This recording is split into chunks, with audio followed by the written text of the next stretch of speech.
আমরা প্রায়শই দেখতে পাই আমাদের দেশে বিভিন্ন নবদম্পতিদেরকে অনেক সময় সন্তানাদি প্রসঙ্গে কেউ জিজ্ঞেস করলে তারা বলে, আমরা এখন সন্তান নেব না, কয়েক বছর পর সন্তান নেব।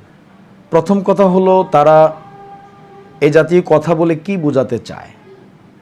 আসলে বোঝাতে চায় যে হয়তোবা তারা এক্ষেত্রে কোনো জন্ম বিরতিকরণ বা জন্মে অন্তরায় সৃষ্টিকারী এমন কোনো ব্যবস্থা বা পদ্ধতি গ্রহণ করেছে। এখানে লক্ষণীয় বিষয় হলো, শরীয়তসম্মত কোনো ওজর ছাড়া এই জাতীয় কোনো পন্থা তো ব্যবহার করাই ঠিক নয়। দ্বিতীয়, কেউ যদি করে থাকে সেটা অন্যের কাছে বলার বা প্রকাশ করারই বা কী আছে?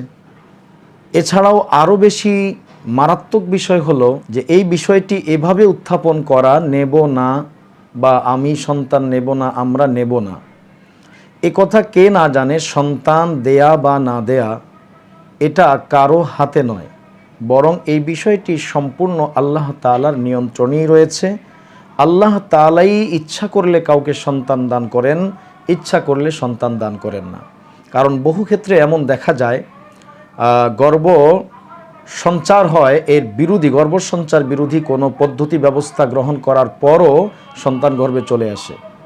আবার অনেকে হাজার চেষ্টা করেও গর্ভে সন্তান গর্ভধারণ করতে সক্ষম হয় না, বরং ব্যর্থ হয়।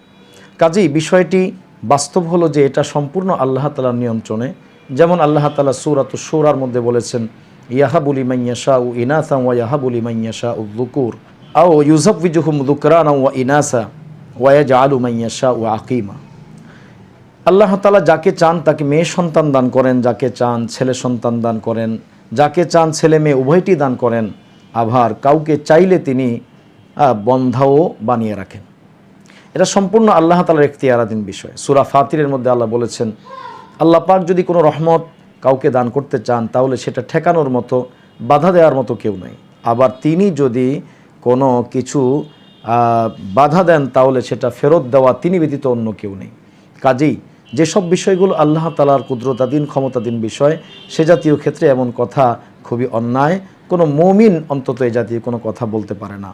উপরন্তু হাদিস শরীফে এসেছে, রাসূলুল্লাহ সাল্লাল্লাহু আলাইহি ওয়াসাল্লামকে জিজ্ঞেস করা হয়েছে আজল সম্পর্কে, অর্থাৎ বাইরে বীর্যপাত করা প্রসঙ্গে। নবীজি উত্তরে বললেন, কেন তোমরা এগুলো করতে যাবে? কেননা আল্লাহ তাআলা যত প্রাণী সৃষ্টি করার তা তো তিনি সৃষ্টি করবেনই। এছাড়া অন্য এক বর্ণনাতে আছে যে পানি দ্বারা আল্লাহ তাআলা কোনো সন্তান জন্ম দিবেন বা সৃষ্টি করবেন, সেইটা তুমি সেটা যদি পাথরেও ফেলো তবু আল্লাহ তাআলা তা থেকে সন্তান সৃষ্টি করবেন বা তৈরি করবেন। কাজেই যে জাতীয় বিষয়গুলো তাকদীরের সাথে, আল্লাহর কুদরত এবং রহমতের সাথে সম্পৃক্ত বিষয়, এই জাতীয় বিষয়গুলোকে এমনভাবে বলা অবশ্যই একটি ভুল পদ্ধতি।